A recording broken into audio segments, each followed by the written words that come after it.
I was blessed a long time ago to invest my money the right way and, put what you think about me. I don't care what you say about me. You're not in the position that I'm in. Terence Crawford is no longer staying quiet when it comes to Floyd Mayweather. After Floyd questioned his recent win and even shared a private sparring clip, Crawford decided to fire back. And this time, it got personal. According to Crawford, the issue goes far beyond words. He claims Floyd has owed him money for years, tracing it all the way back to their earlier connections in the sport.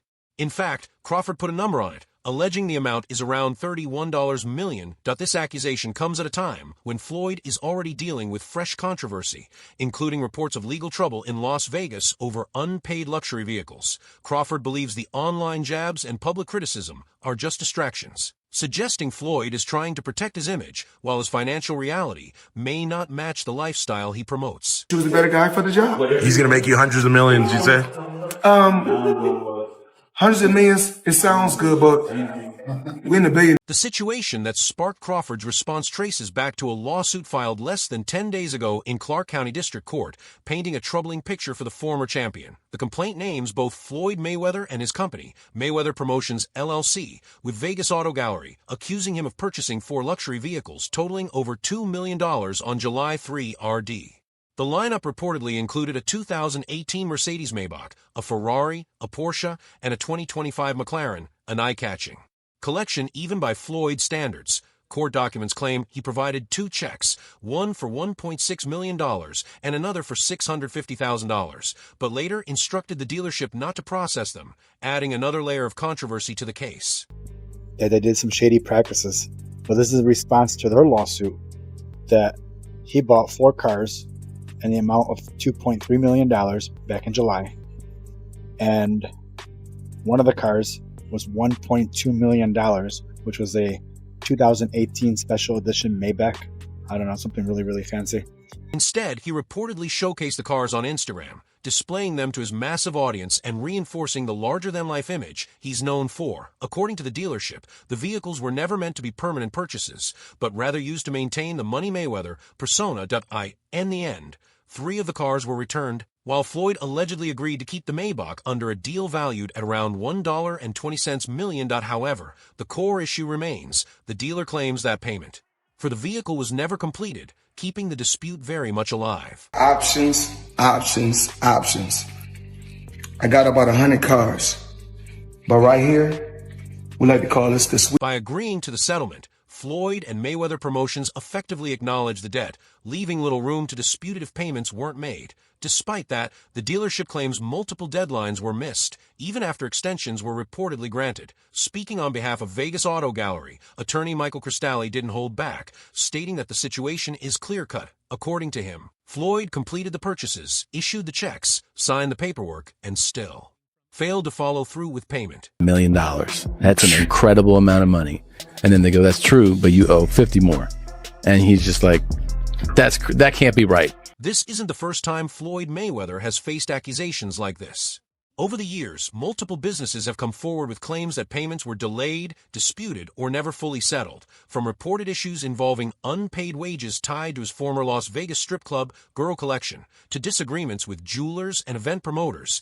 Similar controversies have surfaced more than once for someone widely known for displaying immense wealth. These recurring allegations have led critics to question whether the image always aligns with reality.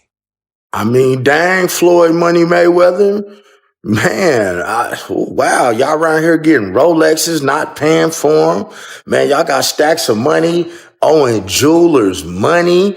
Man, how y'all around here, man, getting millions of dollars in all this jewelry and leaving? That's what gives Crawford's accusation real weight.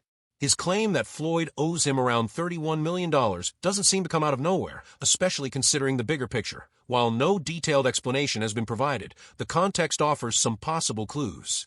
One theory is that it could be tied to missed opportunities, particularly a mega fight that never materialized. By the time Floyd stepped away in 2017, Crawford was already on a rapid rise, dominating at 140 pounds and building momentum at welterweight.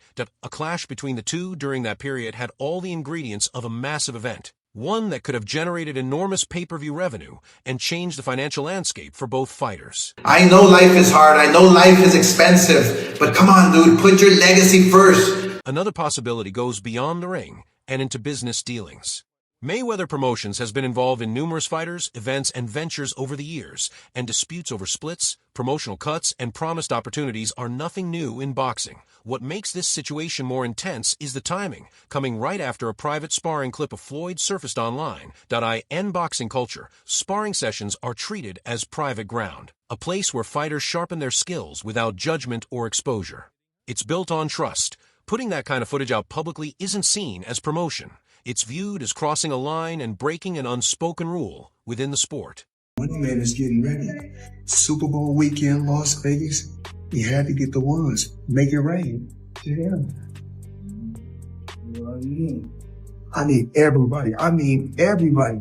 Had girl collection Thursday, Friday, Saturday, Sunday, the Super Bowl, or whoever win or lose, it don't matter. I need everybody there. The irony here is hard to ignore.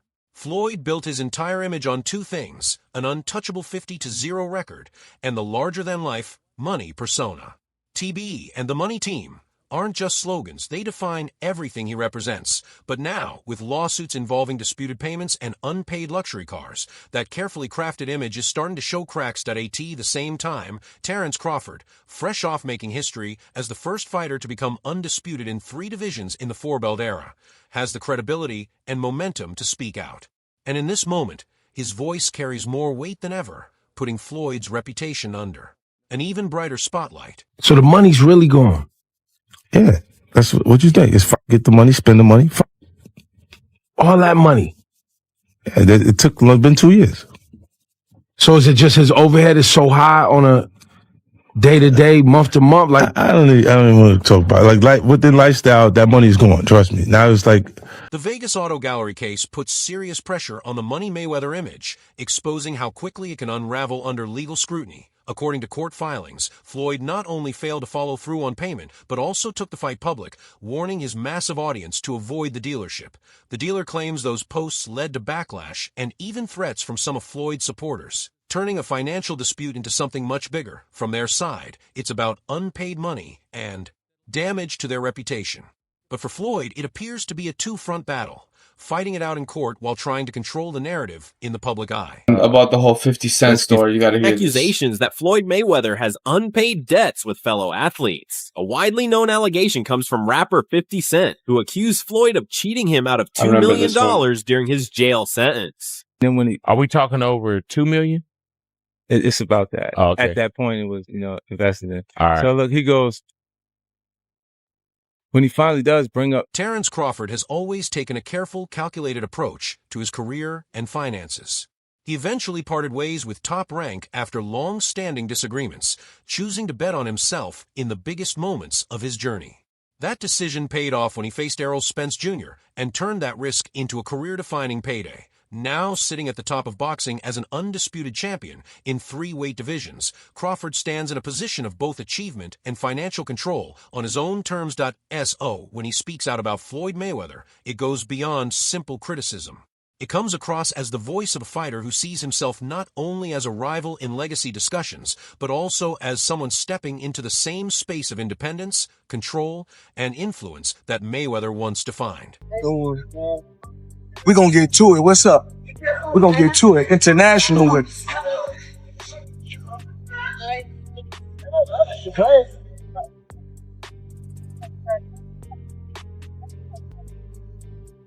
Meanwhile, Floyd's legal team has attempted to push back against the allegations, turning their focus on the dealership itself. They've accused Vegas Auto Gallery of misconduct, claiming key paperwork, such as odometer certification documents, was allegedly not properly disclosed. However, legal analysts have largely dismissed that argument as weak and unlikely to change the direction of the case. Attorney Michael Cristalli also criticized the counterclaim, describing it as baseless and lacking serious weight. Ultimately, the situation continues to circle back to the central issue at the heart of the dispute, mounting claims and documentation suggesting the payments in question were not fully completed. Even like when my children, all 4 of my children are adults. And I told them, no more handouts. Because I feel like I'm hurting my children just by, I give them money, they go shopping, they put gas in their car, they party, they come back, I need money. I give them money, I buy them houses, I buy them cars. told them, listen, you guys go to school. With financial and legal issues continuing to build around him, Floyd Mayweather's comments on Terence Crawford's performance against Canelo Alvarez added more fuel to the tension. Floyd downplayed the win, suggesting it was easier than it looked because Canelo was past his peak. Crawford quickly responded, pushing back on that narrative. He made it clear that his victory wasn't about luck or timing, but about preparation and execution. Speaking in an interview with Inside the Ring, Crawford explained that his approach was built on studying past fights. He looked at how Floyd himself controlled Canelo with defense, how Dmitry Bivol broke him down with discipline, and even the moments where Canelo showed vulnerabilities, including his struggle with William Skull when mobility became an issue. Crawford was blunt about his confidence, stating that he always believed he had the tools to win. In his view, every time Canelo faces a fighter with his style, problems emerge. He simply believes he brought more solutions to the table on fight night. Where Crawford made it where Canelo, to have any chance, he had to go get close. So he had to go through a bad neighborhood. Yep. And Crawford mugged him. It's that simple. He had to go through a bad neighborhood to get anything done, to get to the place that something was going to be done good. Yeah. And he got mugged going through that neighborhood. Yeah. It's that simple. Well, if I think about it, if I do come back. Despite the massive hype, the fight began with surprisingly restrained expectations. Many fans assumed Canelo Alvarez's size and punching power would eventually overwhelm Terence Crawford before the final bell. Canelo tried to impose himself early, walking forward and looking to dominate with strength, but Crawford stayed composed behind a tight, disciplined defense. His movement, timing, and ability to read attacks allowed him to slip punches, block cleanly, and answer back with precise counters. Crawford's offense wasn't flashy, but was incredibly accurate and efficient, landing clean shots that steadily disrupted Canelo's rhythm. As the rounds went on, he continued to neutralize the pressure, later insisting that the power never truly affected him. He remained confident, stating that there is no simple formula to solve his style, and that he believed his chances were strong from the start. While the crowd kept waiting for Canelo to shift the momentum, Crawford instead built a quiet masterclass in control and precision. By the championship rounds, his corner reminded him firmly that nothing would be given to him. He would have to secure it himself. Shout-outs to Crawford. You did it, boy. You did it. For those who still aren't quite sure what they witnessed last night, I'm going to let you know that you witnessed what is called a notorious boxing clinic. This is everything done right. Okay? First, Crawford responded to that final warning by turning the intensity up another level. He turned the fight into his rhythm, controlled the distance, dictated the exchanges, and closed out the championship rounds with authority. By the time the final bell rang, there was no real suspense left about the result. The judges' scorecards simply reflected what everyone in the arena had already seen unfold. With that victory, Crawford's record rose to 42-0 with 31 knockouts, but the significance went far beyond numbers. He etched his name deeper into boxing history by becoming the first fighter in the modern four-belt era to unify all major titles across 3 different weight divisions. It was a level of dominance not seen since Henry Armstrong's legendary run in 1938, although the structure of championship recognition in Armstrong's time was very different from today's version of undisputed. When I set my sights on doing something and I know what I'm capable of, it's not like a surprise to me. It's a surprise to y'all because y'all didn't believe me, but for me, I knew I could do it and I believed that I could do it. I just needed the opportunity. Terence, when did you know that you were going to? I think that for me, I watch defense as much as I watch offense. So yeah, like I thought like watching Bud catch those shots off his glove. He looked amazing. So amazing. Yeah, he looked good. Yeah. He'd go to a body and he'd catch that and come up with an uppercut. Just all those things that seem. He looked great. Yeah. I've never seen anybody do that to ever. No one has. Even fight him today? Even here. Oh my goodness. Tell me about that fight a little bit. Being in there with Floyd being in there with you. Like, what was the experience like being there in the ring fighting him finally? It's good, but despite all those things, but then after the fight, right after the fight, I went to the hospital and got operated. My you got an operation. Yeah. I remember you posted a picture of. Really hurt. Was he better?